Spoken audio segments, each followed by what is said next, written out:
Welcome back to the Gauntlet podcast, episode 3. I'm here with Cassius. Hello. I'm here with Adam. I'm back.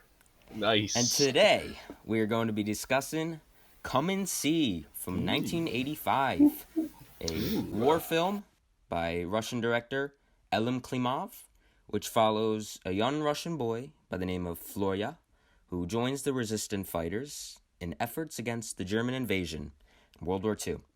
He's also accompanied by a young girl named Glasha.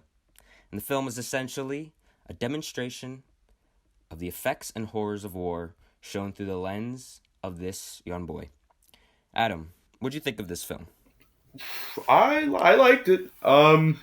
I can understand why I've never heard about this movie until I was told that you guys were watching it for this podcast, because it is not an easily digestible film. But nonetheless, I enjoyed my time with it and I respect it. Nice. Cassius? Me? Oh. Well, I like the movie a lot. It's a very slow burn.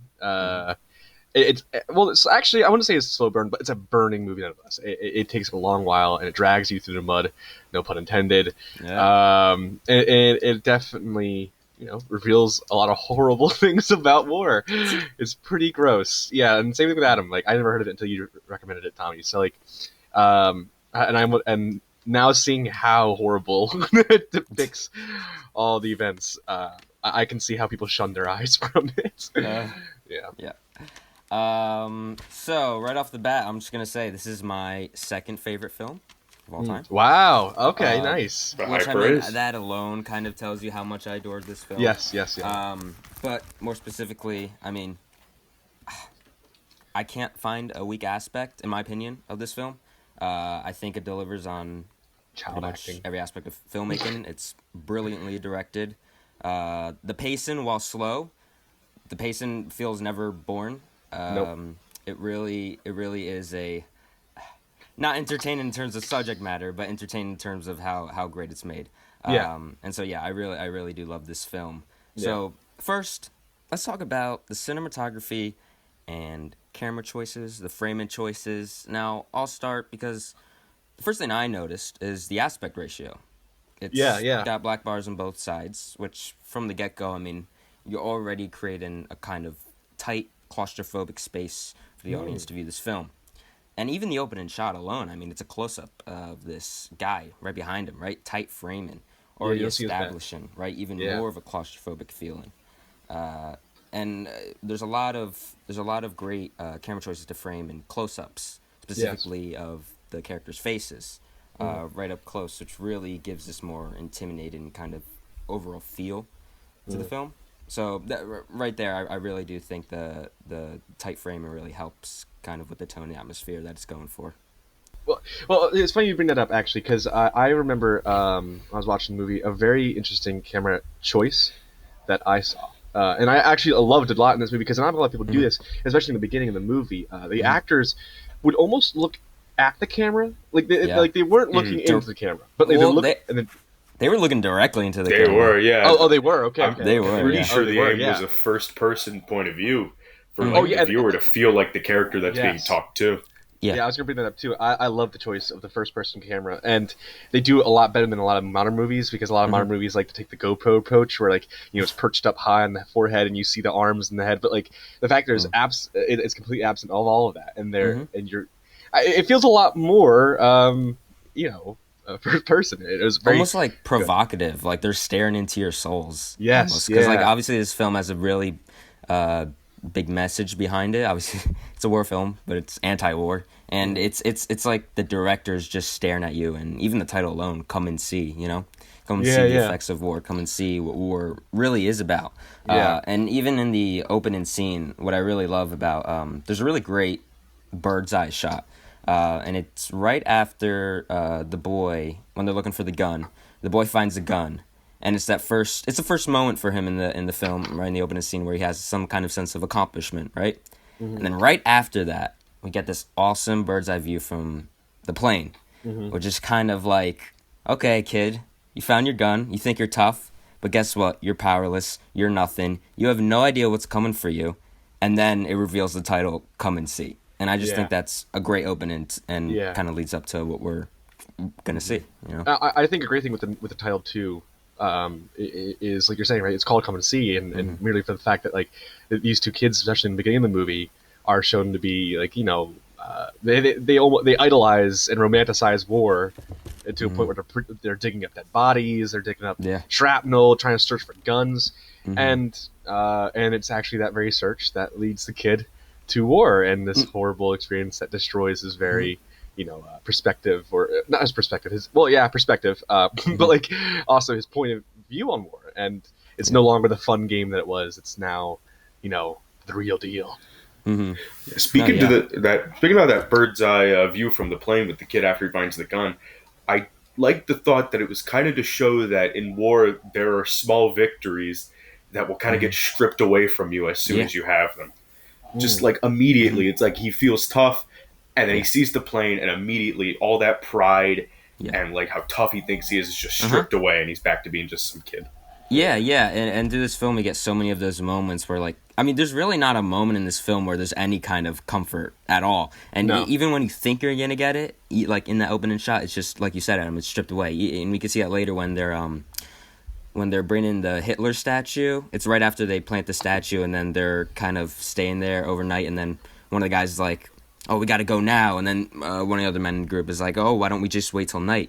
And the boy's like, oh, "What are you talking about? What are you, crazy? There's people starving back at our houses. Let's go now." And it kind of gives the audience the sense of like, all right, yeah, like we're going along with what they're doing. It's finally a sense of like almost, confidence. And then right after that, boom, explosion. They lose half of their group, and they just see this leg on the floor. And so there's really no sense of achievement or accomplishment at all. And even when the director kind of hints at it, boom, taken away. And speaking to like the claustrophobia that's also presented too with the aspect ratio, I think also too just the tight framing on the faces of the actors. And Tom, you even alluded to this earlier. It really demonstrates a sense of just emotional intensity that like reaches across the screen and really grabs you, because I mean there are scenes where it's horrifying to watch, and because not only are they just taking forever to unfold, but while they're unfolding, like these actors and I think there's also a good moment to talk about acting as well. It's just like these actors are it looks real. Like I mean, and Tommy, you tell me off this podcast too, like how they've used real demolitions and real bullets, and actors lives were put at risk during making this movie, and it comes to show like I mean.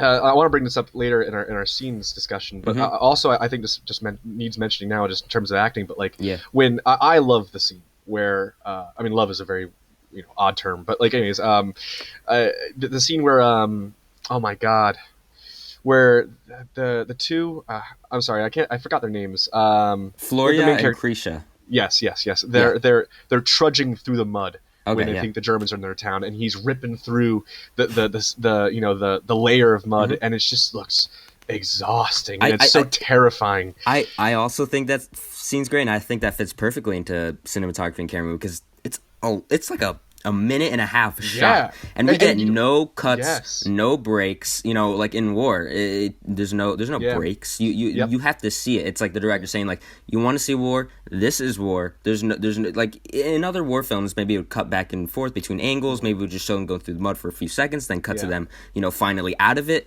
But no, you're like staring at it, and just when you think it's gonna cut away, it just keeps going, and you have to wait until they go all the way through that mud. And even you can see the actors, like they're not even like acting in that scene. They're physically struggling. Yeah, sorry, I didn't mean to cut you off. It's just like it really adds a lot more to the realism, because you can see the filth on their faces in that mud. I mean, it's not it's not like special effects or CGI or anything. Like, that's real mud. And at a point, I'm sorry, Adam, go ahead. Are we talking about acting now, or still the cinematography? Because there was something. We're just talking about. I guess like a mesh of both, perhaps. There was something, and I remember the acting from it because you could see like the stress on his face, on Flora's face. Yeah. But also something that took me off from cinematography. Probably my only problem with the movie was we were talking about before we started recording, but it was where they focus on the character and the background's blurry. I know it happened multiple times, but one time it was kind of jarring, and it took me out. Yeah. But I think it's hard to pull off. Yeah. Yeah, it's hard to pull off off that for. type of shot, the deep focus shot, where I mean Tarantino uses it in a lot of his films. It's Yeah. it's more used to like manipulate perception, and in that, I mean, it didn't personally, it didn't take me out of it. I think it accomplished what it was going for, to make you feel like discomforted, like almost like you're hallucinating in a way, which is what the characters themselves are going through in those scenes. So I think that choice specifically really did help to kind of the audience feel more of the tone of that scene. Um, another camera choice that I really like is, obviously we talked about the launch shot in the mud. I also love the launch shot of when they're stealing the cow from the guy at the village. That's all one shot. It's in first person too. Yeah. And I love how like it hides them for like the first half of that shot. We don't know where they are. We just hear their voices. Not only further immersing us in the guy who's being robbed, but also adds more tension to the scene. And if you take that shot alone, it's almost a direct reflection of what the movie is, because the old guy, he's the shot starts off of him in the house, almost like The Boy. Take away the opening scene. He's in the house right before he's recruited, and then he goes. The old guy goes outside into the real world, and by the end of the shot, it's him running away from the screen, and him basically, he's robbed. He lost a cow. He's dirty. He's muddy. He's changed, right? Yeah. And that's like the main character in the movie. Like he comes out of his house into the real world, and the last shot of the movie, what is it?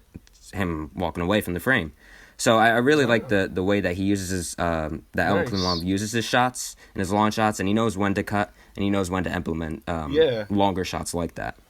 I think you can see a lot of similarities between characters, camera choices, and acting, and I think just the whole assemblement, whatever. Point is, the whole, just film in itself, like, has a lot of same moments. Like I picked out how oh my god, the what was one, like in the very beginning, right, where you see the kids searching for the guns and they have to rip the gun off of the dead body. You see that later where they're down in the fields with the cow, right, the two of them, the kid still, and his uncle dies right in front of him, and he's ripped the gun off of his uncle. And then later down the line too, like I remember how in the very beginning of the movie, he was shoved out of his house. The boy, I'm sorry, I can't pronounce his name either. It's Russian, I'm really bad with You this. say the boy. Yeah, the boy. Okay, the boy. Or Jim? No, the boy. The boy was he was excited to go into war, right? Like he was sitting there all ready for the Russian soldiers inside the house, expecting whatever. Also, too, real quick nod. Yeah. So interesting. Like here we are talking about. I'm going for a quick rail right here, but like you said, right? Like the cow robbery is a very symbolic point in the movie where sanctity is robbed and you're left with damaged goods, and you see that happen within the very beginning also, where the Soviet soldiers are inside his home. She offers milk and he drinks it all, and he makes a joke out of it, like he dinks his head with the empty kettle and he throws it off. Like it just shows how war robs the wars. War robs life, dehumanizing in a way. Right? It's yes. A lot of the language used by the characters is very dehumanizing, especially how they refer to the twins in that scene, like, oh, they're from the same litter. And then even in like the last scene, when they're saying, "Oh, gather up the cattle," when they're referring to the mother and children, like it's very realistic. I mean, especially, the director did live through this war, so like I don't think Hollywood could ever pull off a film like this, No way. But yeah, it's really really clever choices in the language. Yeah. But yeah. You can go. I would say that it was it feels like that kind of grass is always greener saying for how, I hope I say his name right, Fliora was at the beginning of the movie. He was like so excited, and so was his friend, and they were joking about it. And then almost immediately, and this, I'll get to this later because it's my favorite scene, he's bombarded in the forest by like missiles or like bombs from the sky. And he's just scarred, and his ears are ringing, and everything's just, I don't want to curse, but it's gone to the S word. Yeah, no, we're definitely going to talk about this scene when we talk about sound design, because I think there's a lot to pick up on there. Yeah. Well, then let's move on to sound design then, if you ask me. Do you want to move on to sound design? Well, I just wanted to say one more thing about the cinematography. Okay. One framing choice that I really loved, and it says a lot. the shot when they look back, when the Krisha looks back at the village and sees all the bodies by the house. Yeah. I think when you're making a war film, there's a lot of things to consider, right? Like, you don't want to exploit the tragedy, but at the same time, you don't want to sugarcoat it, right? And it's a really hard balance, and I don't know if I've ever seen a film that is so well balanced it, right? It doesn't sugarcoat it, but it doesn't exploit it, and I think that's all shown in this shot, right? The shot, it's from a far away, it's from her perspective, making it more realistic, right? It's not a close-up, it's not a spectacle, right? And the shot is moving away, you know, following her character. But at the same time, while it's not explained, it's very gruesome and realistic. It's just like Honest. a pile of bodies, right? Yeah. Honest. And and it's also more realistic because, you know, like in other movies, you know, some characters see a pile of dead bodies approach and be like, oh my gosh. But no, in real life, you're running away from that thing. You are running away. Yeah. And I think that's a really great scene and a really great shot that really well balances those two problems that a lot of directors kind of face. I think what's good about it is, like you said, it doesn't exploit it because it just kind of shows it as something that has happened, not as a big spectacle, and but also not as something where it's like, oh, that's just the truth. You got it. Just feels like, oh no, but also not like shoving it in your face to get the most visceral reaction from you. And they don't need to show them being slaughtered, you know. No. Yeah. Real quick before we end this note, I just want to point out too, because you reminded me. Back to acting too. I love the performance of the boy. I wish I'll search up his acting, his real name. But hey everyone, I'm really sorry. I know it happened again, right? Typical Tommy. But we're back. We're back with acting and characters. Yes. The next topic. Cash, just take it away. Well, just quickly, I just want to, again, as I mentioned earlier, I really liked the boy's acting and his transformation throughout the film, especially his physical features. I liked how by the end of the movie his eyes were worn and baggy, and just his face was just covered in soot and dirt. Yeah. The makeup design also too was actually really great. Oh my gosh. Like it was very convincing in a sense of like the practical effects really, honestly, were. Not only top notch. Top notch. Really? I can't even like articulate how amazing they were. Like seeing burned flesh with the father confronted the son was disgusting and gross. It felt real. I mean, I hate to bring up gross imagery again, but also when that lady was walking back from the Germans when they left the village, and the blood was leaving her legs. Another again disturbing, but yet so effective because it was grimy and dirty and bloody and just it was And I'm just gonna say this now: the boy acting, he was under 18, under the age of 18 when they filmed. I think he was like 15 or 16, 17 maybe. I'm just gonna say now, I'll consider that a child performance. It's the best performance I've ever seen from an under 18. I mean, I'm just gonna say I don't think I've ever seen a more believable one. The way that his face changes throughout the film. Some of the best makeup I've ever seen done on a character. Besides, I'd say Del Toro films, like with the Pan's Labyrinth and right. He's really great. I was thinking of Macaulay Culkin from Home Alone, but you know what? but like realistic effects. Some of the best I've seen. When they showed that burned old man, it looked like a burned old man. And trust me, I know. But it was just shocking. Oh gosh! We're just gonna pretend he didn't say that. But just something about like a lot of the acting in this movie and the effects was just like shocking how good it was. Because like the main boy doesn't talk for like a solid, I'm gonna say like half an hour. There's where he or maybe he spits out like a word or two, but he just doesn't talk. But you can tell how he feels. Just like so well from his face. Yeah. Those whole last 40 minutes, he doesn't say. I mean, he talks briefly with the girl with the blood in between her legs, but that's it. Yeah. That whole last 40 minutes, and even like so many memorable characters due to their performances, especially the little boy in the opening. I mean, oh my gosh, what a child actor! Like his voice is just so raspy. He just sounds like an old, like an old man, and like already from the bat, like we're getting these little kids, but they're not like these innocent little children. They're digging through sand for guns, and one of them sounds like they're 85 years old. It's really immersive, honestly, and it feels really real. I think not only just to the boy himself, but I think just all the actors in general, like we're all talking about, like by the end of the movie, they all just look so tired and exhausted, and they are just broken from this war, Yeah. and Yeah. it's so sad to see. Especially in that last act, there's not a one person giving a bad performance. Yeah. All of them are giving great performances. Um. Uh, Oh, I'm sorry. there was one more point just for acting, which was like how demanding it was. Especially, how they Oh use the yeah. real artillery and like real Uh-huh. like bullets and stuff. But also there was a Mhm. scene that really got to me when he met up with all the people from the village Mhm. after they were, climbing through the mud and the guy found them. Mhm.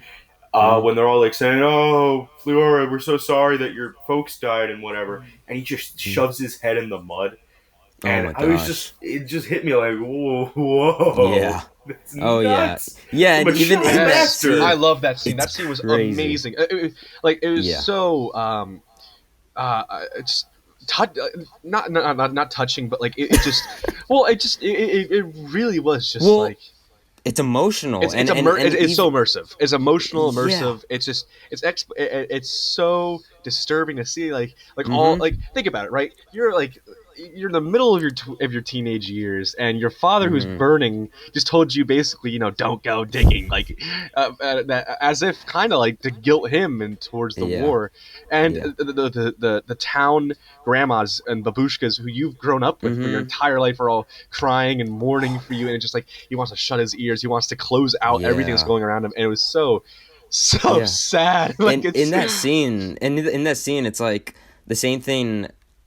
Like it's so thought provoking because you spend a lot of time with this character and you see all the men side of the war, them preparing and everything. Yeah. But then like when you get to that scene, you also think of the women and children. You hear them saying like, "Bring us food, bring us water," and your mind's racing like, "Oh my gosh, yeah, how these people survived?" And while all of Yeah. their men are all the men are going off fighting. Like how is this like it's a really it's got everything. It's Yeah. emotional, it's touching, it's thought provoking. I It's a think it's great so scene. cool how they put also the audience in the shoes of a village kid, because Mm-hmm. that's often a perspective I never really see in war films. Yeah. It's usually a soldier Yeah. or a general or what Mm-hmm. have you. It's someone in the Mm-hmm. military, but like when you see Yeah. this at such a civilian level, like really, Uh-huh. I mean, it really shows the the absolute chaos and destruction that war It's brings hell about. on earth, Yeah. really. And you see him as, an innocent little boy, Yep. him going through the horrors of war, and then at the end he looks like an old little man. It's Yeah. it's really great. Well, I think it's just the movie like shoving down your throat that yeah, this is still a kid. Because like with Mhm. war movies, it's usually like at least like a young man. Maybe he's like Mhm. 18. He's a man. If this is like a 15-year-old kid, he this is scarring. It's like, and you can really tell because every time something bad happens, he's crying. And he's Yeah. sad, and he's doing like that kid denial thing of like I can't hear it, Mhm. so it's not real when he shoves his head in the Mhm. mud, and it's Yeah. Yeah. just I Well, I guess, and remember this. Sorry, no, go ahead. I wrote this down on one of my like notes, which was it's refreshingly different from other World War II movies, which I think is one of the Mhm. most stale genres. But this is something Yeah. just so different Yeah. and unique that it's Mhm. just amazing, especially with the characters that you follow. Mhm. I Yeah, think it just to doesn't cap hold it back. off, I think a good summary for the level of immersion this movie brings. And I was thinking this when near the end, it's just like this movie pulled off what Saving Private Ryan did in its first 20 minutes for 2.5 hours. Like Mm. I think like this movie blows a lot of war movies out of the water when it comes to just total immersion Yeah. and hysteria and the paranoia Yeah. and the brutality and the violence that goes on in war. Like because I think it's a very I think it's a very important role to fulfill, which is the child's point of view through war, because child eyes are supposed to be innocent. They're supposed to be, Yeah. devoid of such terrible tragedies and atrocities. And yet here we are, a middle teenager boy who is, Yeah. experiencing this all on the forefront, and it changes Yeah. him by the end. I think it changes him in a very interesting way, because especially when it comes to after the father blames him. I think it's really interesting how you see how he wants to give these villages food and water, like he wants to provide them charity, but I Mhm. think it's like almost a compensation almost for Mhm. for the for the guilt he feels. Like the only other way he can Yeah. really feel alleviated from from whatever guilt he feels is to Yeah. help out those who can. But I think what's even more interesting too is the scene where the boy and his, I think maybe it was by himself. It was right. Oh yeah, it was right after the uncle. Spoiler. I'm sorry. But We've talked about spoilers, yeah. Oh, we did. Oh, Yeah, shoot. Well, late spoiler alert. When the Late uncle spoiler. dies, and he's left alone, and the next day he falls asleep next to the cow. He wakes up in a super foggy in Yeah. the fields, and he comes across the lone farmer. Right, the lone farmer tells the boy, Yeah. what are you doing? He can't take this horse, and the boy yells at the farmer, their family is dying and starving, Yeah. and you want to bring your horse. And it's very cool because like he's talking about the greater good, right? Like he's talking Mm-hmm. about, here you are talking about losing your horse when these people have lost their lives. And although it's a very valid point, I think also it's kind of communist, and no doubt about it, it's coming from a communist point of view, right? This is a Soviet Union film, and I think it's speaking almost to the I think it's almost speaking to the relation between the Soviet Union and World War II, because Stalin, right? He agreed to Hitler, like he was an ally with Hitler in the beginning before he was an enemy to him, and if anything, he kind of invited the vampire into the house, right? Like, and it's almost like when you see the father yelling at the son, "Don't go digging, don't go digging." It's almost like the director is yelling at Soviet Russia, like you brought this upon us. Like it's a very direct film, direct in its language. In the beginning, when the old man's like saying, like, you don't go. He's saying you. He's talking to the audience. Yes, yeah. That's a director talking to the audience, and also with the kid, the choice of having it through the lens of kids point of view also separates it from other war films, because it's like like you said, Adam. Usually, it's from like a soldier, at least a younger man, but it's like.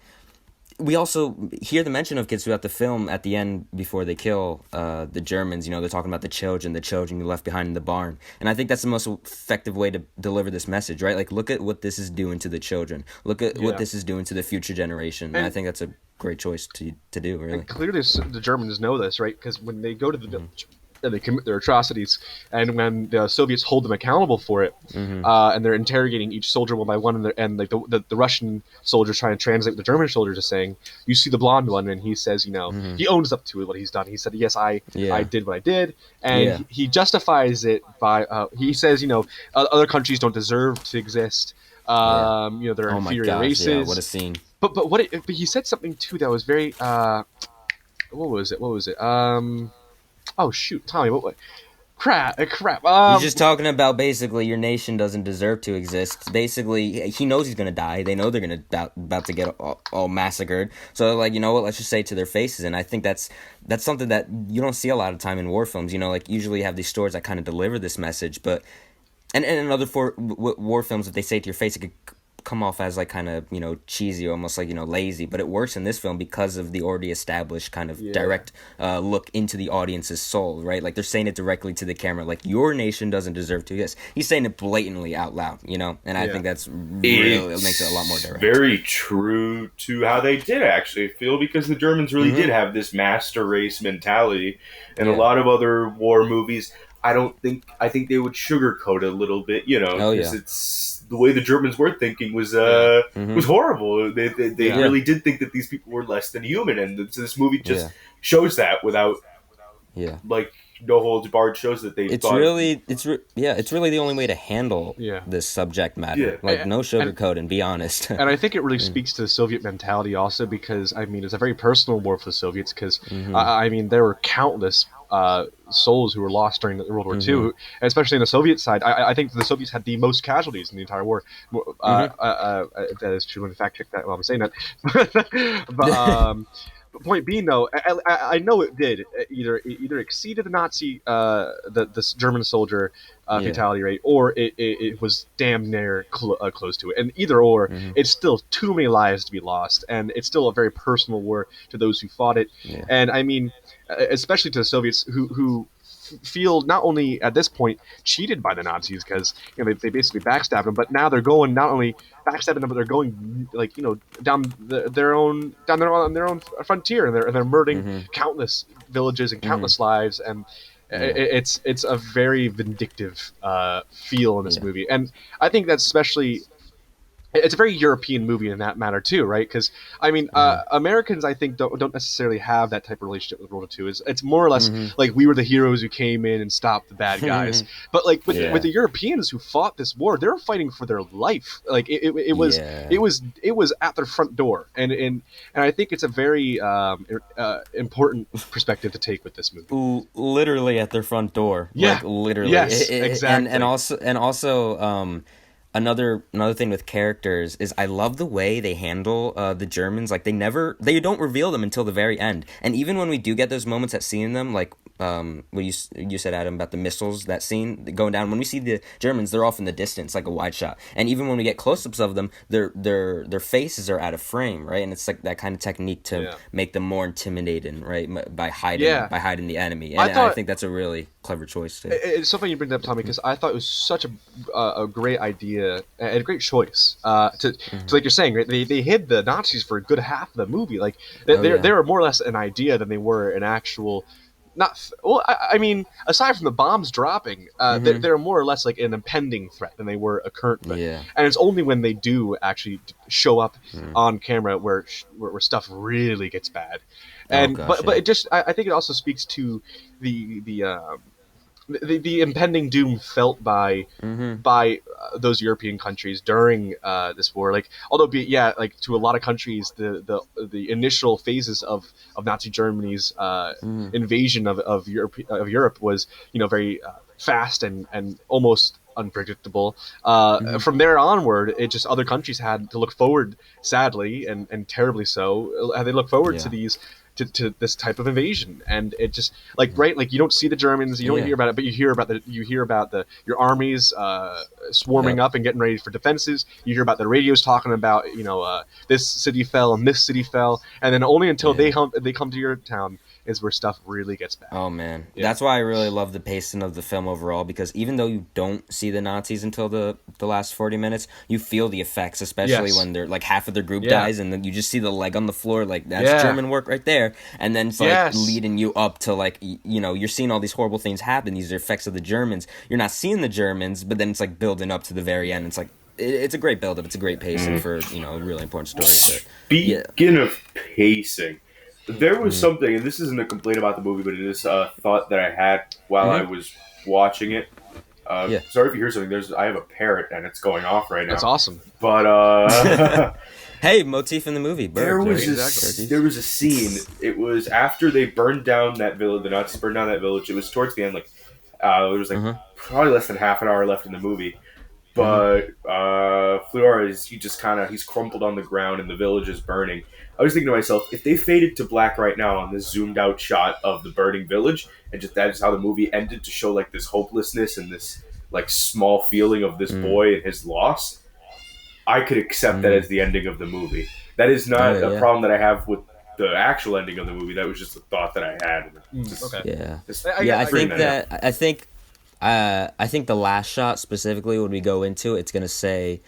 If it ended right there, we wouldn't have gotten that last shot, that last scene, and we'll go into that when we talk about other scenes. But I think that last shot is pretty crucial. But I do agree that would have been a pretty cool end if it just faded to black there, especially with the dust, right? Yeah. Kind of like covering the film. Like the darkness and all that's there is that fire, just to show this the path of destruction. Yeah. Do we have any more to say about acting and characters before we move on to some technical aspects? One more. The noises that characters made, like how they cried or screamed or something, it felt very guttural and just like, I don't know. Especially when they're in the barn and like the Germans are like they shut them all up. So horrible. Oh man, they shut them all up. They're all quiet, and then you just hear the lady say beasts, and you can hear the suffering in her voice. It's really powerful, really great. I always wonder when I watch scenes like this, like. Where there's a group of people and they're told to act horrified or afraid, and especially in this where it's so well done. Like I can only imagine that it like, since the acting is so amazing, and B, the scenario that the director is asking them to perform is such a horrific one, right? Like I feel like you can't help but not get into it. Like when you're in a barn full of people, and I mean you're being poked and prodded, whether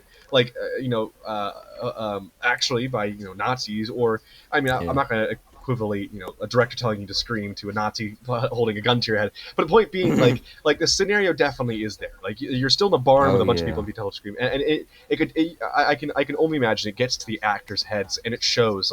We can talk again real quick. Just flash back to like my favorite scene where they're scraping through the mud layer and trying to run out from the village. Like you're actually in a pile of mud, right? Like you're actually in that, like you're being told to scrape out, so you end up actually having to scrape out, and it feels real and it looks real and it kind of in a way is real, and it's just it's when I was watching that barn scene for the first time, I felt claustrophobic. Like I felt very uncomfortable, and also. One of the things that isn't acting is the girl getting pulled by her hair. Oh my gosh! Usually when they do that in movies, they'll have they'll have like the actress hold on to the guy's hand so that he's not actually pulling her hair, so that he's holding on to his hand. So did they actually shoot that? Yeah, he was actually holding on to her hair. No, he wasn't. I think and I think that's a great segue to technical aspects. A lot of impressive technical stuff going on here. I mean, with that hair, like some of that screaming, acting, but also like I'm sure she's using that pain to fuel her performance in that specific scene. That's crazy. So and there's so much impressive things going on, especially when that guy is jumping off the roof of the burn-in farm. Like there's like explosions on his left and right, and then right when he gets off, there's an explosion that happens right where he was. It's like if he like made a wrong move, like he could have gotten seriously hurt. So there's a lot of great coordination going on. Yeah. Like it kind of made me question: are there actually people in that barn getting burned to death? Right? It's really believable. Yeah. There was a scene that I remember. It was very quick, but it was when the four guys were running to go get some food for the villagers. They're shooting at them, and when you can see the trees rustling with bullet shots, and just from what I knew that like they used actual ammunition, it was just like if they messed up, that guy'd be dead. Yeah, there's literally actors who said after, like, there were bullets flying, like, centimeters over their heads, and obviously that adds a lot to the performance, and also the cow. They actually killed the cow. That was a real death scene. I knew it. These damn Soviets, man, they don't give a crap. Like, I knew that cow was dead. Yeah, exactly. Like, when I saw it the first time, I was like, wow, that's some great acting for an animal. And then when I knew about it after and I watched it for a second time, I'm like, that's painful to watch. I would not expect like a seal of approval from PETA from the Soviet Union. Oh my god! Like the last words I'd expect on the end credit roll would be no animals were harmed during this production. So I wasn't really that surprised. I mean but I saw other animals in a movie also get hurt. So I was like, oh my god, if this cow might have died, are these animals actually dying too? Like how many animals did they kill for this? That's for art. Another technical aspect I think was also really cool. And speaking of the ammunition, and I think this is kind of like inappropriate considering like the topic of war isn't as great and amazing as we think. But point being, still the shot though at night, and this was a bit of a problem maybe with my monitor. Technically speaking, I mean artistically I get the implementation of dark scenes because it speaks to the darkness of war or whatever. I can go on a whole day about metaphors and whatever. But point being, like when it comes down to it, when I did see it. It was kind of annoying because I couldn't see. Wait, which specific shot? So, all right, let me think of like the dark scene. So, in the beginning, where he goes to the fort for the first, where the boy goes to the fort for the first time, first recruited by the army, he does like a night watch and he asks for a code. Always asks for a code. So that scene was too dark for me. I mean, you get glimpses at times of the character. So I did like I was able to associate. I don't know if this was just my monitor, but I think though, speaking to the dark. I'm sorry, Tommy. Go ahead. You're fine.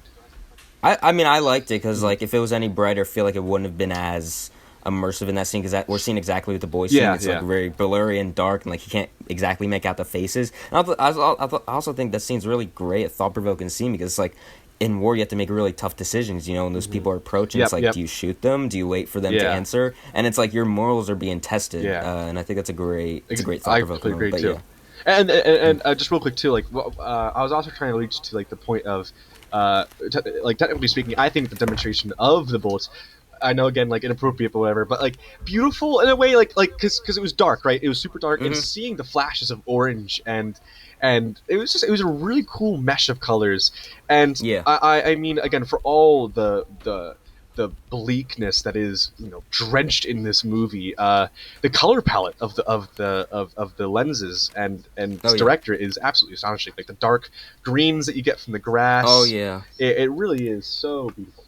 Bro, there's a fly in my room. And also like in that scene when they're all in the rain and there's like rainbow colors, it's almost like they're setting up a world that we wish we could go back to once we get in the final 40 minutes. Yeah. It's like it's still like horrible things going around. Like they just got the whole forest blown up, but like the director kind of builds this almost hallucinative, imaginative world with like rainbows that we're like, oh, can we just go back to there? Like when we get in those last 40 minutes and it's just like hell on earth after that.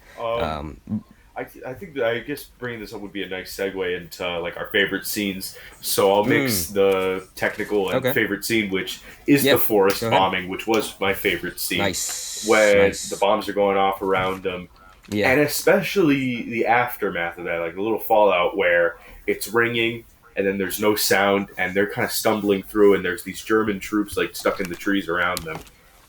And there's something about that scene that just stuck with me, and I really liked how it was done. The sound design is some of my favorite out of any other scene I've ever seen. I'm going to be totally honest. You know why? Because usually when they do that in war films, when they kind of do the rain sound, it's like, it does it for like 10 seconds, right? 15 seconds, and then it comes back. Totally unrealistic. They do that also in Save It Private Ryan. But in this film, they do it literally. The sound doesn't come back. And I looked at when I was watching the movie. It doesn't come back until 15 minutes later. That's when we get the full kind of sound. Like he can hear the girl talking, but that's only when she's up to his ear. And we can also hear the bullets, but it's very quiet. Yeah. And I love that sound design. Not only very immersive, but very real. Very I liked a lot how... actually... quick contrary, I will say, like, I do respect the sound design for the shoot. All right, I'm gonna test my skills here on what I know and what I don't know about film vocabulary. Diegetic audio. That is the audio that is. Would that count as dialogue? Yeah. Okay. Well. Oh wow. There you go. Non-diegetic. Non-diegetic is like dialogue. Diegetic. That's just like noises, kind of, right? Okay, right. Well then let me twist this to my favor. I could be wrong. Oh god. All right. So for argument's sake, don't diegetic will be sound effects, and non-diegetic will be. Wait, no. Diegetic isn't diegetic supposed to be the sound within the reality of what is presented to you, and the non-diegetic. So diegetic is like music dialogue. Non-diegetic is music. My bad. Non-diegetic would be like soundtrack, right? Mm-hmm. Okay. Well then, I like the diegetic audio when it comes to sound effects, like bullets, or what have you. But I think the dialogue, I mean, perhaps this is just my disliking. But dubbed. Yeah. Like I felt like a lot of it was dubbed over in Russian. It is. And a lot of it is. Yeah, and I've always had a problem with dubbing. I mean, I don't hold it against the film's quality because I know it's a sort of limitation they have to go around and film in like those areas, especially with a lot of like noise pickup. Like I don't think they had enough technology to kind of record clear, crisp audio during those scenes. Yeah. But I totally get how that would kind of take one out of the film. And trust me, with all things considered, still, it does not dampen the movie at all. But yeah, it took me out here and there. I noticed it. Yeah. Yeah, there was just one time I noticed the dubbing, which was he was talking, and someone was talking, and I thought it wasn't Fliora, but then it was him because I saw his lips moving ever so slightly. Yeah, but it was super clear what he was saying. Mm-hmm. Yeah. I noticed that too. When his lips were like moving a little bit, but it sounded like his mouth. Yeah. There's some little audio issues there. But going back to the scene with the missiles, another reason I really love that scene is because right after they go off and the sound kind of goes off, we hear like people marching, people kind of like talking like, people singing, and obviously that's not happening within that specific scene, but that's like the memories being clumped in his head as he's like, the explosive goes around, all of his, his brain's being messed up, he's getting all these like memories kind of clumped together, all these sounds, if he's heard in the past whatever week or so, being clumped up. So I really love it's not like in your face, it's like really subtle and quiet. It goes on for like 2 seconds, but if you notice it, it's really further immersive. So I love all the little sound designs. I don't know if this fits under technical, more so if it is cinematography. Sound? But okay, but I think it's still worthy of an input. I love the montage at the end, near the later part of the movie where he points the gun at Hitler's, Hitler. Only is time liberator. he shoots the gun. Yeah, and it goes all the way back. Like it's a scene where as you guys saw. It's played back film of Nazi Germany, and their propaganda efforts. Propaganda. Yeah, and it's great.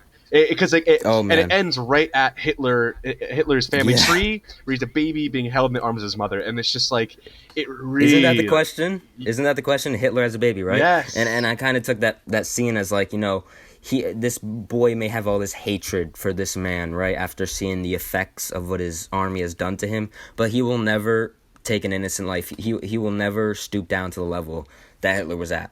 That's how I kind I of think took it's an that. interesting interpretation, and I'm not going to say you're wrong because who am I to say No you're one's wrong, no one's right. Yeah, yeah. exactly. But I took it as like it's more or less like I think it's just the director saying it's incredible how all this pain and suffering and this human exploitation came from this one kid. And interesting enough, like you're saying, right? Like the after that came to the final shot of Hitler's baby, and it flashed right back to the face of the boy, of our main character. Yeah. He didn't take the shot after he saw that, or after it was at least Mm-hmm. shown to us. But still, though, Mm-hmm. I just think that it was especially talking to just the amount Yeah. of just it's crazy to think that it all started with this one guy, and Yeah. if it hadn't been for him, right, like possibly none of this could happen. Yeah, yeah. Possible. And that's reflected also when it cuts back, like you said, to the boy, Yep. Like he was like that. Yeah, at one point. he's He a was boy just as well, disturbed boy. and I think what's really cool too. Oh, and I just remembered this. Mm-hmm. Well, the German soldier I brought up to you earlier, right? Who confessed to his crimes against the village. He mentioned why he did it, and he says because children are the problem, right? Like Yeah. children create the trouble or whatever. And this movie Mhm. starts off with children. This movie follows a child, and I think also too this goes back to Tommy, what you and I discussed with Akira Kurosawa's Seven Samurai, Mhm. how war breeds a type of culture, a type of humanity, if you will. I think it's these traumatic experiences that these children are exposed to that feeds a cycle of violence. And although be it Yeah. like you don't see that necessarily manifest inside of our main character, because Mhm. there are moments of redemption when it comes to him, and he still displays humanity. I Mhm. still think, nevertheless, humanity is ultimately questioned through the actions of the Nazis, right? And also too, Mhm. just take into consideration, Hitler also grew through war. I mean, he wasn't like a teenager Yeah. like this main character is, but he was a young man when war happened, and same thing goes for our main character, and I think it just Mhm. again speaks to the conditions that cultivate a personality, and Yeah. and what are those conditions, and what brings about a type of person. So yeah. Mhm.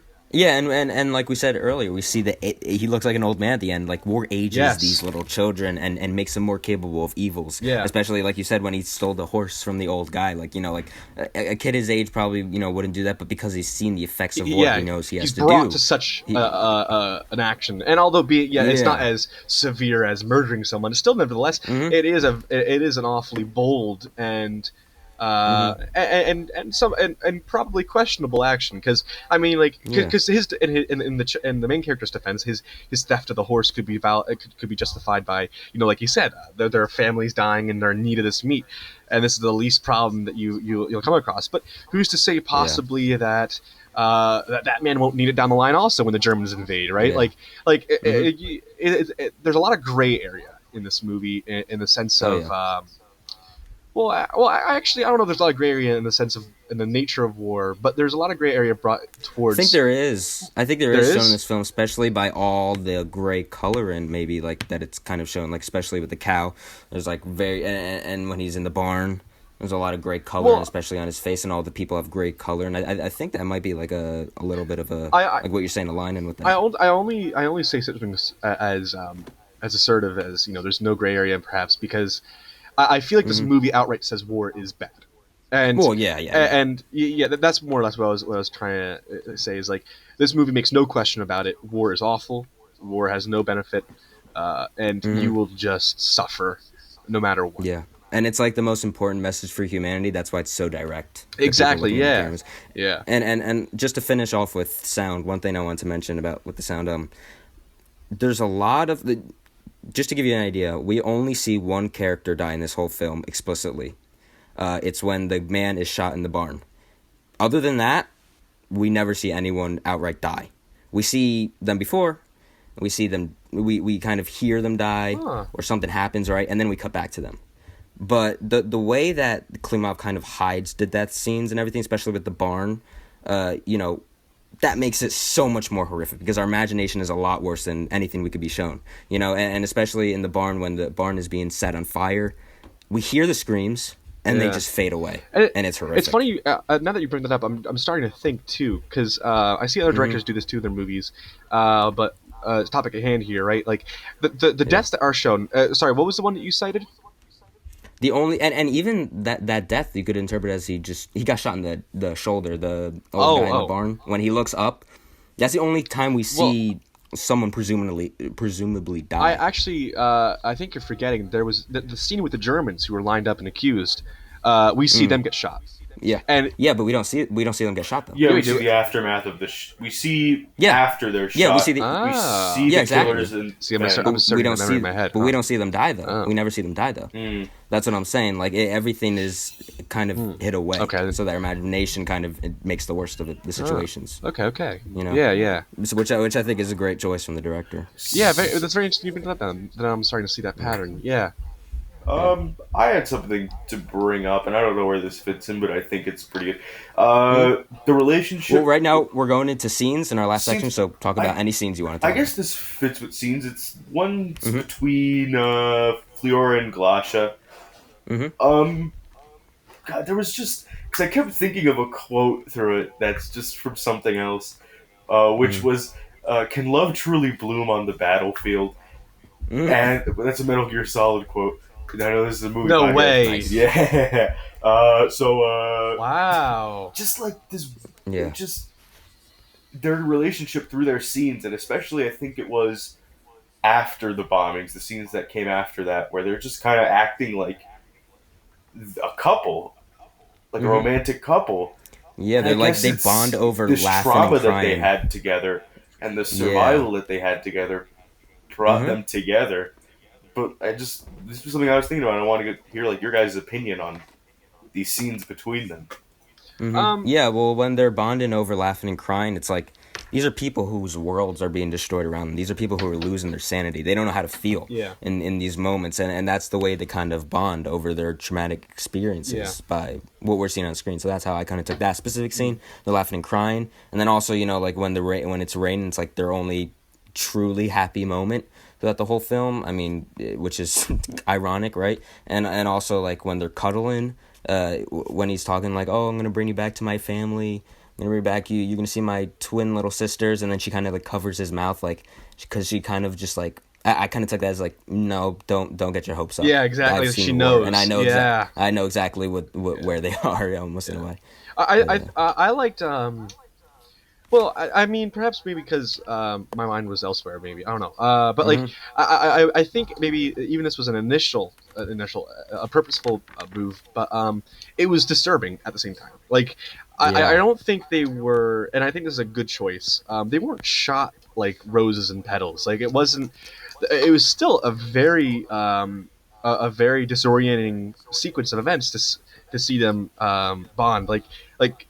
He does very awkward tight frames on both their faces, and you see their emotions mold over time. And there's the scene where she's jumping on the box and she's dancing is eerie because there's a little no sound going on, and the only sound that is going on is like very mellow, very quiet white noise of the forest and him laughing, and like it's eerie. It's like a hallucination. Yeah, really. Exactly. Yeah, and it was sorry, it was eerie. Yeah, it was just creepy and was not flattering. Especially weird, like given what they just went through, a near-death experience, basically, and now they're just goofing around in the forest. And how upsetting is it that like such a traumatic experience is their only sense of connection? Like they're absolute strangers when they first meet, but the only thing to bring them a smile is each other's tragedy and each other's sadness. Like when they discover each other, our main character's he just trudged through mud and was told to go fight Germans,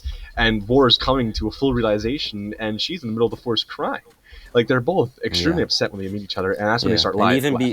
And even before that, when they first meet for the first time, she's like putting grass over him while he's scrubbing the pot. And I actually, that's also a scene I want to mention because him in that pot, that imagery really artistic. I thought I kind of interpreted that as the whole kind of Yeah. frog in a boiling pot. Yes. Like he by the point Exactly. he knows he's boiling, he's gonna die. It's already too late, and Yeah. that's kind of him in the movie, right? And yeah, there's a lot of cool artistic things going on, especially like with the birds when he steps over the bird nest, and not only great foreshadowing but also great desensitization for the audience Yeah. at that point almost. Uh, Yeah, any other scenes we want to bring up? yeah, I got two. One that's very quick. It was just kind of the pulling the rug from out from under you, right? Like when the bombing happens, but before it, because you don't think that he's going to see conflict because he was told to stay behind at camp. So I think when the bombing Yeah. starts, it just kind of pulls the rug out from under you, where you think, Yeah. "Oh wow, he's That's in the fray," even though you don't expect great. it. Yeah. But also, Yeah, it's a great pickup. Yeah. the absolute final scene with they're marching and then they come across like the trees covered in snow. I really like the foreshadowing of that. Maybe not for something that happens in the movie, but if we know anything about World War II, it's that you don't fight the Russians in winter. So just you see this movie where all this like terrible stuff happens to them. There's Yeah. like no real winners in this, that at least for like the good guys in quotation marks, until, and it's not even in it, the foreshadowing of something good that's about to happen, but you're not going to see it. You just, if you know the history, you know it's going to happen. Yeah. So I just kind of like that. It's kind of like And a also them it's kind of like a happy hidden. going away. Sorry, you finished. Oh, yeah. It's kind of just like a hidden happy ending, I guess. But not Yeah, true. in a way, but also it's like haunting because Yeah. it's like you see them go out of frame and continue. It's like, war just continues. Everything that you saw here, it's just going to happen again. And this was it's going to happen again. made in the 80s, and last time I checked, there were a couple of wars that went on after World War II. Since the production of this movie, so like I think like the lessons that were supposed to be learned from World War II, right? That human life is a very important thing, and that perhaps mass murdering countless lives is also a very bad thing, and war in general is a bad thing, right? Like the whole world suffered an extremely traumatic experience with a whole world war, and yet we continue to go on with more war, and it's a very repetitive and disappointing long process too. Yeah. And in that final shot, it's like he could have cut at any moment, like when they're walking off, but he waited until not a single soldier in the frame was in sight. And I think that's also great because, not only plays into the long takes that we see throughout the film, but also forces you, come and see. He forces you to look at everything. Yeah. And I also think that's great. And it also like goes up to the sky, like almost looking at God, like, is there a God in a way? Just that idea, Yeah, it's a great shot. like life goes on, the movie's over, but their fight isn't. Yeah, Just exactly. keeps going. I think they're in the fate the of imagery, the power above. I'm sorry. No, you go. Well, Tommy, and you bring up a lot of, especially in our analysis of a lot of movies, you bring up the above shot, and you connect it to God a lot, and I think is like you're saying, it's very prevalent in this movie too, because war is a very morally touchy subject, and to those who believe in a higher power, it definitely brings in question of Questions, judgment and whether we are right, wrong, who will be forgiven and who will not. And I think it's very interesting how it begins, and how those type of shots begins in the beginning of the movie, which is the very discovery of the gun and the children on the beach. Yeah. And I think though, and perhaps this is separate from the theological analysis, but also to just good foreshadowing in general. When they went to the plane, now I don't. I'm gonna guess the plane that reoccurs through the movie that causes that eagle shot is a German bomber that was just always there, because especially in the beginning, I thought it was a Soviet plane. I thought the plane that was above the beach, because at this point in the movie, right, there was no invasion at all. I thought it was just a Soviet plane who was flying over a beach. But then it got me curious, because when they faded to the title sequences and they faded from the plane, they played German propaganda. So I was like, is this a German plane? Like, why are they playing that? And then through the movie, right, halfway through the movie, when the Germans invade the town, and the kid is riled up with all the rest of the town members, and he looks up, right? There's the plane, and it is not shot down. Yeah. So clearly, it's not a Soviet plane. It is a German plane, and it just how painful is it to know that a plane you saw at a time where there was what seemed to be rest and peace would ultimately bring down your life, and it would bring destruction. And again, I think that calls to the director trying to bring like the although be it the Germans aren't there, their forces are still felt, and that's definitely Oh yeah. is revealed through the plane Exactly. looming over at all And, times. Yeah, that's how I kind of took it. It's like this lumen thing that's over all of the soldiers' heads, especially after when they lose half of their group in the explosion. He kind of looks up at the plane, like that thing looming over his head that's just like constantly affecting his life. So yeah, it's a great motif throughout the movie. And another thing I don't know if you guys noticed, because I kind of thought I saw it the first time I watched it, but the second time I kept rewinding and pressing pause and play, and now I know 100% for sure. When he looks in the well down below, his reflection is his face at the end of the movie. Because in the well, I paused it, and he has no hair. Like, his hair is gone in his reflection. And it kind of got me wondering, like, so is he like, is this like the director telling me like he's looking at his reflection and like what he will become? Is this like a mirror for humanity? Like asking about our mores. Like, I didn't know exactly what to think of that. But I know it's definitely his face at the end of the film, because he had like no hair at all. He was totally bald in that reflection. So I just thought that was a pretty interesting artistic choice. I didn't yeah. notice that part. Now that I'm hearing it, I don't like it for this movie. If you feel what I mean, it feels a little too odd for this movie. This movie feels to be based in a lot of realism. So if what you're saying is what they were aiming for, where he sees what he looks like in the future, it does not fit, I think, the identity of this movie, or at least the rest of the movie. I didn't have a quarrel with that. I mean, I get what you're both saying, and I guess I agree with what you're both saying, because I can't see where you're wrong. But well, actually, not necessarily, because if I agree with what Adam's saying, it does contradict what Tommy's saying. I don't know what I'm saying at this point. I didn't necessarily find that scene to be odd. I guess that is what I'm saying. And Tommy's analysis was very insightful, and I think it also speaks to perhaps. I think it speaks to the director's ability to foreshadow in general. Whether, Tommy, what you're saying is right or wrong, there are countless points in this movie where he's a great foreshadower, and there is, impending doom to be found. Yeah, exactly. And then another scene I kind of wanted to bring up was you in the photograph shot that dolly zoom, dolly zoom, where it kind of where it zooms in and zooms out at the same time. I thought that was a really creative choice to use in that scene, because it's like during that scene they're singing the song as they're taking the photo. They're saying like the lyrics were like, "This is our war, the sacred war, the war of the people," and also that effect not only gives a sense of discomfort along with what they're saying, but also like it plays into the themes of the movie, as in like. Through war, the end goal of the war, as it's being approached, we're also taking a step back in our morals and our humanity, and that's kind of shown through that shot, zooming in and zooming out at the same time. So I really did like that creative choice. It's also used in Jaws, which is great for that specific scene too. Thank you for saying my favorite movie, and I think what's really cool, because as you pointed out with the deaths, right, is you don't explicitly see anyone die. There's a lot of before and after this movie, and you see it with the army and the mentality of the soldiers itself, right? Like you're saying, they're all.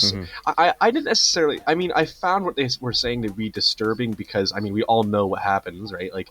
The Russian soldiers get thrown in the front line and get absolutely slaughtered by the Germans, but they don't know that. So they're celebrating the war. They're celebrating, soldier life, and it's so sad. And because they don't know better, and not well. I mean, do they know better? Because is it better to kill people? I guess more or less they don't know what's coming for them, and it's really upsetting to see. It's such misplaced joy. Because they and I thought also too was a cool symbol was when they're arranging the photo of all the soldiers, one person kept getting at it, and one person kept getting at it, and another, and it took forever to get the shot taken. I was like, that's speaking to the idea of war right there, right? It's just so many people get dragged in, and it just becomes bigger and bigger and bigger. And it's funny too because the levity that's approached, right, is ironic, and I think there's another like moment of misplaced joy would be with the cow. Eat us before the Germans, they wrote on it, and it's just like it's just funny how they're funny. It's upsetting how light they took the situation, and it took them. Animals are used a lot in scenes, and I think what they're trying to say is like, we're dehumanized in war, and we pretty much turn into animals. And at the end, when he climbs out of the barn, when the boy climbs out of the barn, and the German soldier kind of puts him aside, he looks over to the German soldier and he makes direct eye contact with the animal on his shoulder. And it's like he's connecting with that animal, and it's like, like he's saying, I'm, not saying explicitly, obviously, like, I'm one of you, but it's, making that connection of, these Germans are turning these people into animals, almost like a circus act. And it is a circus act. I mean, look, they're like making them run in circles. They're like, you got the announcer. It sounds like carnival music going on those last 40 minutes. It really is. It adds a lot of the sinister aspects of the characters. Very as well. interesting pickup by you, because I saw the beginning of the movie too, right in the beginning where they're searching for the guns on the beach still. The younger boy, after our main character jumps into the pile of sand, he comes over to them and barks to them like a dog. And then even later in the movie too, when the Germans invade the town, there are dogs everywhere. German shepherds appropriately, right? But just again, the first phrase that comes to my mind is just dogs of war, right? Like they are just this movie. They're used. I'm sorry. I was just gonna say they're used. The dogs are used by the Germans for their own efforts, and then the boy, he's like symbolizing a dog that will eventually be used to die, essentially. And I think what was interesting was just like. Perhaps on the German side, and I'm not saying it's deserved, especially because again, this movie is a very vindictive movie against the German effort during World War II. But like, there is little to no humanization of any Nazi soldier, and there's no attempt to do so. Again, I'm not saying it's deserved or undeserved, but I think it's a very distinct choice. Driving home the themes of that the Nazis are a warlike machine that it just only is good for lies, conspiracy, and atrocity, and that's all they're capable of. Well, I think that the whole there's no humanization of the Nazis just comes from the fact that they were at war, and this wasn't a war where anybody really made up. And I guess that's really part of it, how the Germans are viewed as kind of a saying I've heard, which is the winner gets to choose what's just. Yes. If the Germans had won, their actions would have been fine, and the Russians would have been the ones that are wrong. But the Russians won this war in the end, and these Germans are not just. I mean, they weren't. We all know that. Yeah. But that's how they're going to be viewed, because that's the way of the world. It's so funny you say that, because I remember there's the scene that I thought was really questionable in a sense of the grand scheme of things. Was where the German soldiers post invasion, and they're leaving the town, and they grab the main character by the head and they put the gun to him and they take a photo, and it's such a blatant terrible act, like an animal, like they just hunted an animal. It made me question who would do such a thing and why would you do it? And I thought just what Adam was thinking, right? Like had the Nazis won this, all of their crimes and atrocities either would have been swept under the rug or justified by we cleaned the lesser people of Europe or the world, for that matter, because we all know what their efforts were really aimed towards, and I think it's just it's really horrifying because the brutality that is displayed by the Nazis in this movie, I think, is not even close to the true nature of what they had planned and what they had in store for the rest of. I think it's the closest I've ever seen in a war film, but I agree with you, still not even close to what they did. And also in that scene with the photograph, I mean, such a creative choice to have them walk away with the dust, the dust goes over them, and then they're just gone. It's adds to the non-tangible aspect of their characters. Like they just keep going, nothing's gonna stop them. It really lays a clear understanding of just the destruction that they made. Like wherever they went, houses burned, and they just left and didn't give a damn about it. And And I think too, and there was perhaps a moment for this type of introspection, and it wasn't provided. And I think maybe again it was intentional, but there was amidst the German masses during these invasions, there were one or two children who were also soldiers, child soldiers, who were also in the crowd, and I was expecting maybe like the main character to connect with them, not in a way of like, you're also a kid, but just a moment of maybe just intimate space between them. Like perhaps the kid would have been like just glaring down at one of the kids, like, how could you do this, or something like that. But the director didn't go there. He didn't bother with getting into the mind of the Nazi. He sees them as just a terrible evil force. Entity. Almost. Yeah. Yeah, it's another child soldier thing. At the end, right before he starts shooting the picture of Hitler, the new recruit that's also standing right there. Yes, he does interact with him. You might expect him to interact with him, but just like showing how far Fuhrer has come in such a short time. Because like just a few days ago, he was exactly that kid. He had the nice clothes. He had like his pack or whatever and his gun, and now he's just some like beaten husk, and it's just so. His eyes are so crusty and old. Man, that shot when he looks up to the camera after shooting the photograph, one of the most chilling shots I've ever seen. I think it's really important to talk about those shots where he is looking into the camera, because I think, like we talked about earlier, this movie is a very personal one when it comes to the director's views on I think the Soviet Union and their handlement of the war. Handlement, is that a word? But you get what I'm saying. I think he is just. I think he's angry at humanity. I think he is just upset with how could we have done such a thing. I mean, again, there's a point where you see the line in the sand between the Soviets and the Nazis, and that's where the Soviets are interrogating the Nazis, and you see, there is aside the Nazis who are lying and cowardice, and then there are those on the Nazi side who are embracive of their terrible actions. But nevertheless, point is, whether you're embracive of it, whether you're embracive or denying of it, your actions are still terrible. And then you see the other side, the Soviets, who are fighting for justice, or at least what they think to be justice. And I think he does an interesting thing, though, because the director doesn't necessarily weigh out the ethical dilemma that is, do we kill these Nazis or not? It almost comes about in a spur of passion, because when the Nazis get shot down, it's because that woman in the mud ran at them with the gun and just pulled the trigger, and then they all just did it. Yeah. So there wasn't thought behind it. There wasn't. The director didn't necessarily say outright the Soviets were the good guys. The Soviet, he more or less just laid it to what he laid it bare for all to see, which was people die in war, and it's gruesome, terrible, and it brings men to be devils. Oh yeah, exactly, and I honestly don't know if it could have done it in such an effective manner. Yeah. I mean, it was just so masterfully done.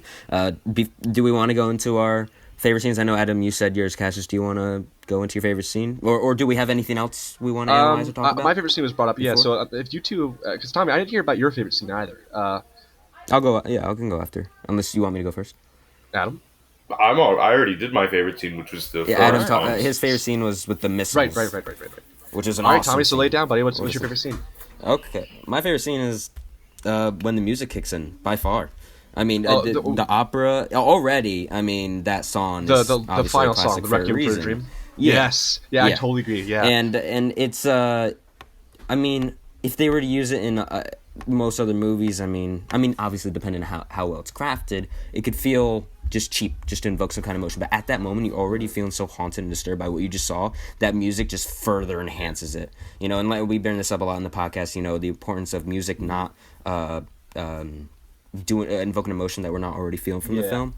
So I think that scene's just so great when he stares up at the camera. You hear the little violins kick in, and then it cuts to that screen of 63 villages were burned this day, and then that final shot's my favorite final shot of all time, and because he just after what we just saw throughout the whole film, all that horrific imagery and all those horrific tragedy events, he just casually, boom, right back into the herd.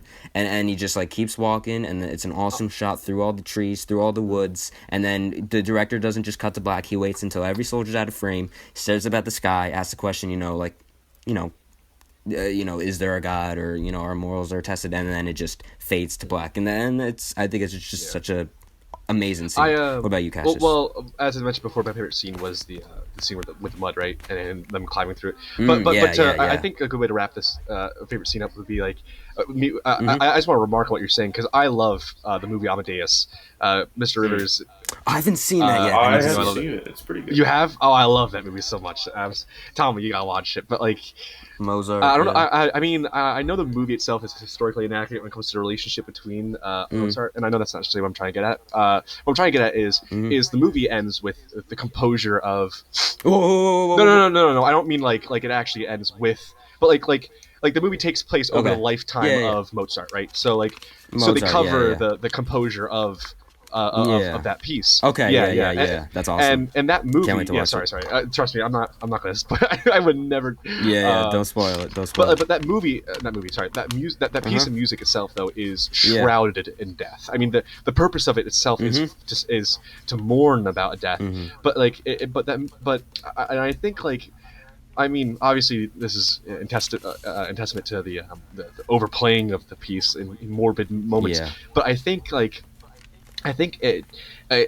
since the piece itself is such a hollow, and not hollow, but like a hollow and like a more sleepy hollow. It's a very deathly piece. It really hits the nail on the head. On the final cough, and this is just all death.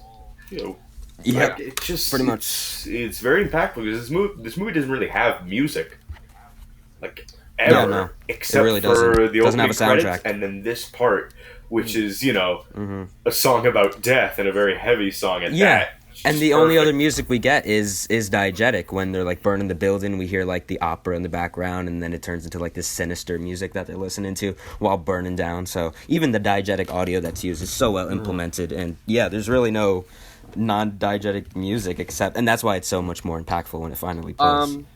Unless we have any final remarks about scenes, I think maybe we should. Do we want to talk about our thoughts? Before and after thoughts? Yeah. All right. So before and after for me, I mean, I love it just as much, if not better. I mean, it delivers on every aspect for me. I absolutely love this film, and I really enjoyed this discussion. I thought we talked about it a lot. I learned things that I didn't even pick up. Before and after thoughts, amazing, but all around.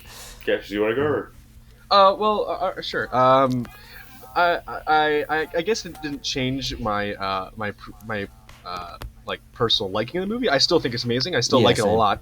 But I guess it's, like always, as our conversations always bring to me, it really revealed a lot about the movie, and it brought a lot of satisfying conclusions. Brought to light a lot of issues and not issues, themes and subject matters that maybe like the detail of this movie more to appreciate. Pretty much. For the discussion, I like the movie. After it, I still like it pretty much about as much as I did before, but I think I appreciate parts of it more. Picked up on more stuff. Throughout this entire movie, I was I was at that point of where you're confused, but you also understand what's happening. You ever get that feeling? It's just weird. I get that feeling a lot. I guess disoriented would be the word. But I still feel that way, but in a more clear sense. So, this movie was just good. Nice. Great. Yeah. Okay, awesome. Let's go into ratings. Cassius. Honestly, my rating for this movie would probably be... Well, how can I rate this? It's tough to rate. It is tough to rate, because I liked it a lot. And I really do see so much value in it. Beautiful piece of art, but it's funny. I was so much more instinctive with my rating for Taxi Driver than this. You know what? I think, given for what it is, I'll give it a 9. I really will. Nice. Because it's just what's holding me back is, I guess, would be just the slow burn of it. But like, the more I think about it, it's just that is what the movie is, right? It's supposed to be a slow burn, so that it doesn't draw back at all. Yeah. So yeah, 9. This would be a solid 9. Nice. Adam? I really did like it. Mm-hmm. I won't say it's one of my favorite movies. I guess that's just personal preference. But How dare you, Adam? Shunned. You're no longer invited to these scrap the podcasts. You are out. You are scrap out. the episode. Start Your over without opinion me, is I'm no sorry. longer. But I did no. appreciate a lot of it. It's not perfect, and there's some parts that I thought it lingered a little too long. For sure. But 8.5, very good. Nice. Awesome. Giving this one a 10. I mean, it's my second favorite, so obviously, I mean, that was kind of predictable. But I love the film. It's slow, but the pacing for me, it's like, for me, it's like Hereditary, where it's very slow, but the pace, it never feels boring. It's awesome pacing, delivers on every aspect, and what it's going for, the intent of the film, I mean, I don't know if it could have done any better. So yeah, I consider this a masterpiece. Pretty great film, one of my faves. All right, awesome. Yeah. This was a great discussion. Thank you all for coming and discussing. Yeah. And next week, we are going to be talking about Tarkovsky's Stalker, one of the greatest, in the cinema world, apparently one of the greatest films ever made. It's like a poetic film. It's 2 hours and 45 minutes long, so about the same length as Come and See. So yeah, I can't wait to talk about it. I have no idea how I feel about it, how I will feel about it, because I mean, I'm assuming you guys haven't seen it yet? No, I haven't heard of it. Awesome. So we're all going to go into this blind. It's going to be a Am good I discussion even for next invited week. back after I gave Come and See a measly 8.5? No, actually, yeah. Are you kidding me? 8.5? Are you kidding me? No, yeah. I can't wait to discuss this with you guys. Right. Stalker's going to spark some pretty great discussion. Whether we love it or hate it, it looks like a pretty heavy film. So, not heavy in terms of like Come and See heavy, but like heavy material. So, yeah. Great discussion, guys. Yes. Thank you for listening, and we'll see you next week. Bye. Bye. Goodbye.